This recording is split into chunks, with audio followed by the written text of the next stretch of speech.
Hello friends, मैं हूँ शिफाली गिरधरवाल और आप देख रहे हैं कंसल्टीज विद क्लियर टेक्स्ट। इस वीडियो में आपके साथ डिस्कस करने वाली हूँ एक बहुत ही इंपॉर्टेंट केस लॉ।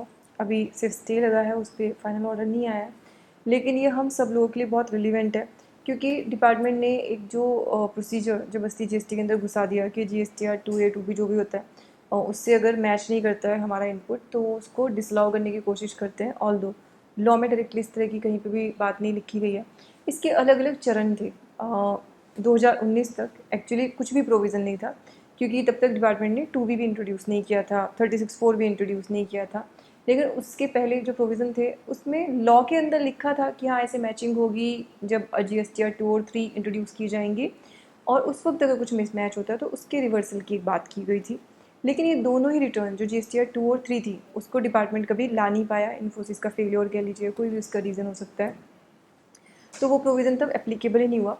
और बाकायदा उन्होंने खुद अपनी एक प्रेस रिलीज़ में ये बोला था कि जो GSTR 2A है अगर उससे आपका इनपुट टैक्स क्रेडिट मैच नहीं करता तो उस वजह से उसको रिवर्स नहीं किया जा सकता। शुरू में जब 2A आया था तो काफ़ी लोगों के क्वेश्चन थे कि 2A से मैच करना है कि नहीं करना है।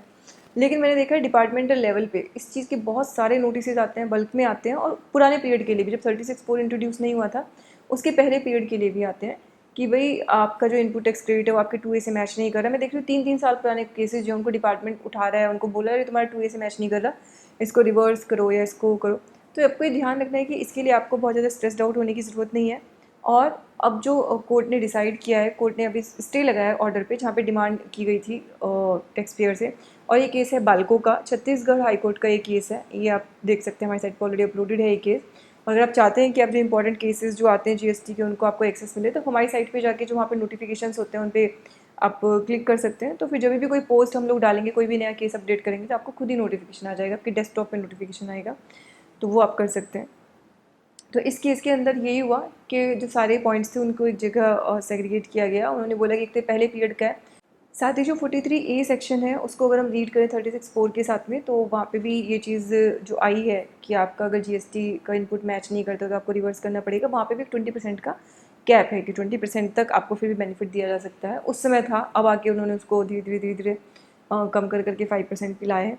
तो अगर अभी करंट वाले पीरियड के हैं तो ऑल दो ग्राउंड तो उसके लिए भी एक स्ट्रॉन्ग बनता है कि आपका इनपुट टैक्स क्रेडिट रिवर्स नहीं होना चाहिए, बट हाँ वो थोड़ा सा डिफिकल्ट ग्राउंड होगा, उसके लिए आपको किसी अच्छे कंसल्टेंट की ज़रूरत पड़ेगी।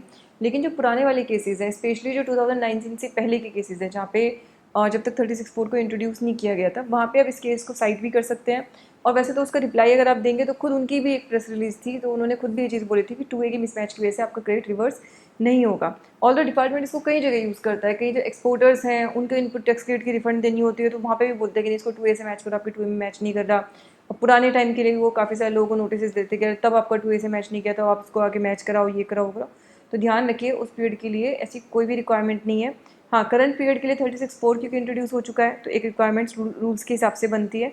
अगेन आई विल से कि उसमें भी कुछ लूप होल्स हैं और उसके अंदर भी काफ़ी सारे ग्राउंड से बन सकते हैं जिसकी केसेस पे जिसकी बेसिस पे जो इनपुट टैक्स क्रेडिट एक्चुअली वो डिनाई नहीं किया जाना चाहिए। और कोई ये भी कोर्ट क्लियर कर चुके हैं कि जो ऑटोमेटेड रिवर्सल है, मतलब अगर सप्लाई ने टैक्स पे नहीं किया तो कोई ऑटोमेटेड रिवर्सल बनता भी नहीं है बायर का। ऑल्दो इसमें एक मद्रास हाई कोर्ट का केस भी था जिसको बहुत ही मिस इंटरप्रेट किया गया, जिसमें कोर्ट ने कहा सिर्फ ये था कि अगर रिसिपिएंट ने बेसिकली इनपुट टैक्स क्रेडिट ले लिया और सप्लायर ने टैक्स पे नहीं किया है तो पहले जो अथॉरिटीज़ हैं उनको सप्लायर के पास जाना चाहिए और फिर रिसिपिएंट के पास। लेकिन सबने उसको इंटरप्रेट इस तरीके से किया कि नहीं, आप रिसिपिएंट से कभी भी जो इनपुट टैक्स क्रेडिट उसने लिया है अगर सप्लायर ने टैक्स नहीं पे किया हो तो उसका रिकवर कर ही नहीं सकते।